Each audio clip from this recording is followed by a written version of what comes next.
ఒక్కసారి కళ్ళు మూసుకోండి, ఊహించుకోండి. మీ ముందు ఒక అతిపెద్ద, ఎంతో రహస్యభరితమైన ద్వారం ఉంది. దాని వెనుక సృష్టికర్త యొక్క లెక్కలేనన్ని రహస్యాలు, ఒక అపూర్వమైన ఆధ్యాత్మిక లోకం మీకోసం ఎదురుచూస్తున్నాయి. ఆ ద్వారం తెరవడానికి ఉన్న తాళం ఒక్కటే, అది ఆయతుల్ కుర్సీ. ఈ ఆయత్లో ఇస్మే ఆజం యొక్క గుర్తులు ఉన్నాయి.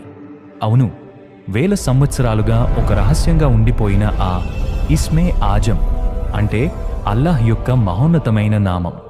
ఈ శక్తివంతమైన వచనాల ద్వారానే కదా దైవ ప్రియులు తమ ఆధ్యాత్మిక అంతర్దృష్టితో దైవదర్శనం చేసుకునేవారు. మరి ఈరోజు మనం ఈ వీడియోలో తెలుసుకోబోతున్నాం, అసలు మాంత్రికులు, జిన్నాతులు, శైతానులు ఆయతుల్ కుర్సీ పేరు వినగానే ఎందుకు వణికిపోతారు. అంతేకాదు, మీ కళ్ల ముందు నుండి ఇప్పటివరకు కనపడకుండా